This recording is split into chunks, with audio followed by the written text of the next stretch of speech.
서울 아파트 매매가는 과열되고 있습니다. 사실상 불장이라고 봐야 됩니다. 다시 벼락거지 얘기가 나올 것 같습니다. 서울 아파트 거래량이 5천 건을 돌파를 했습니다. 실제 고객의 의뢰가 있어서 강동구 신축 아파트를 잡으려고 뛰어다녔었어요. 저희가 매수를 하려고 했다가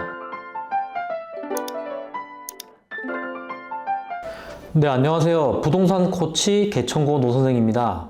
노쌤, 지금 집값이 오르는 것 같은데 네네. 노쌤은 어떻게 보고 계신가요? 지금 한 달 사이에 분위기가 또 많이 바뀌었습니다. 어떻게 바뀌었느냐? 서울이 불장이 됐어요. 최근에 하락을 얘기했던 분들도 갑자기 이제 기회가 올 것 같다 이렇게 얘기를 하잖아요. 근데 지금 이거 책상에 앉아가지고 탁상공론 하는 겁니다. 무슨 기회가 와. 이러다가 진짜 세입자는 피눈물의 시간이 오고 집을 못 산 무주택자들은 다시 벼락거지 얘기가 나올 것 같습니다. 서울 아파트 거래량이 5천 건을 돌파를 했습니다. 이 수치는 2021년 7월 이후로 가장 많은 수치예요. 결국은 거래량이 터진다는 거는 매매가가 오를 확률이 높다는 거잖아요. 서울 아파트 매매가는 과열되고 있습니다. 사실상 불장이라고 봐야 됩니다. 7월 1일 부동산원에서 발표한 자료에 의하면 서울 아파트 매매가는 0.2% 상승. 이거 월 아닙니다. 주간 기준으로 0.2% 상승. 전세가도 0.2% 상승. 지난주 매매가는 0.15였고요. 전세가가 0.17이었는데 이걸 또 능가했습니다. 월 1% 상승을 한 겁니다. 이 정도면은 코로나 시국에 불장 있죠. 그때 수준으로 지금 회복을 한 겁니다. 그렇기 때문에 사실상 강세장, 불장에 왔다. 한 달 사이에 저도 예상을 못했는데 너무 지금 과열되고 있는 게 감지되고 있습니다. 노쌤, 그럼 지금 실제 현장의 분위기는 어떤가요? 실제 고객의 의뢰가 있어서 강동구 신축 아파트를 잡으려고 뛰어다녔었어요. 20평대 아파트였는데 저희가 매수를 하려고 했다가 두 번의 기회를 놓치고 그래도 1,000만 원 오른 상태에서 매수를 했습니다. 그리고는 지금 실제 실거래가는 3,500만 원이 오르게 거래가 됐습니다. 호가는 벌써 8천만 원 올려서 지금 나오고 있어요. 이만큼 한 달 사이에 불장이라는 얘기를 할 수 있을 정도로 시장이 과열되고 있는 게 지금 팩트입니다. 그럼 앞으로는 어떻게 해야 될까요? 만약에 내가 전세로 월세로 살고 있다 이렇게 생각을 하시면 굳이 사실 꼭 집을 다 살 필요는 없습니다. 하지만 내가 전세 월세도 올려줄 수밖에 없는 상황이 올 것 같아요. 그렇기 때문에 입주가 많이 몰려있는 뭐 둔촌주공 올림픽파크 포레온 같은 그러한 입주장이 터지는 데가 그래도 전세가가 상대적으로 저렴하잖아요.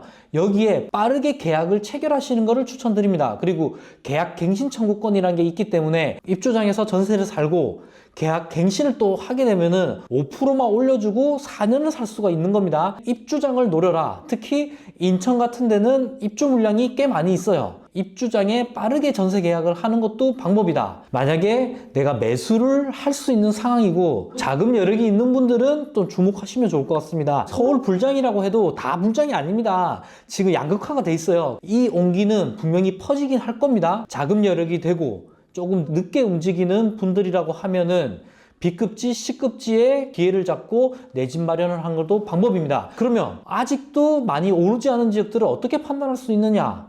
요즘에 잘 돼 있잖아요. 부동산 앱에 도움을 받으면 좋습니다. 부동산 지인이라는 사이트가 있습니다. 여기 부동산 지인의 시장 강도, 서울 4분면을 보시고 여기에 이 그래프 아주 직관적으로 표시를 해놨습니다. 여기 보시면은 성동구라든지 서대문구, 송파구, 강동구, 서초구, 강남 이런 쪽은 많이 오른 게 보이잖아요. 하지만 매매가의 왼쪽 끝에 보면 노도강, 금강구, 금천, 관악구 이러한 지역들은 아직 많이 오르기 전입니다. 내가 오르기 전 지역에 임장을 하고 이 지역에서 내가 잘 찾아본다고 하면 분명 인서울에 내 집 마련할 기회는 있다. 그리고 이 상승이라는 게 뭐 6개월, 1년 만에 끝나는 게 아닙니다. 아직 늦지 않았다는 겁니다. 내가 가지고 있는 자산을 분석을 하고 그리고 레버리지 써야죠. 감당할 수 있는 수준의 레버리지를 일으킵니다. 그렇게 대출을 이용할 수 있는 방법. 또는 전세를 끼고 먼저 사놓는 것도 방법이 될 수가 있습니다. 이런 부분은 제가 지난 영상에서도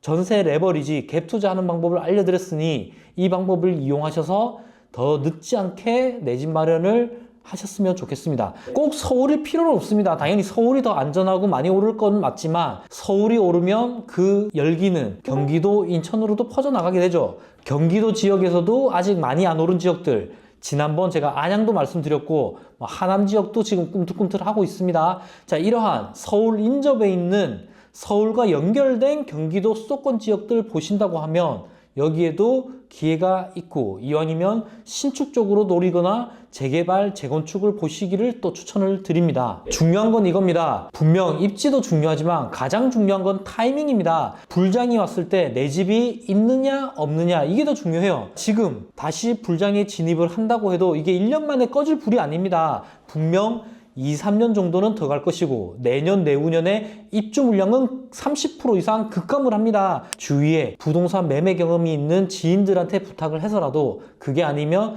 전문가를 활용을 하십시오. 훨씬 더 크게 돌아올 수가 있습니다. 네, 아무쪼록 뜨거워지는 서울 수도권 시장에서 꼭 살아남으시고 내 집 마련도 성공하셨으면 좋겠습니다. 네, 오늘 영상이 도움됐다면 주위 분들께 공유해 주시고 좋아요, 구독 부탁드리겠습니다. 다음에 더 뜨거운 영상으로 찾아뵙도록 하겠습니다. 다음에 또 만나요. 빠이.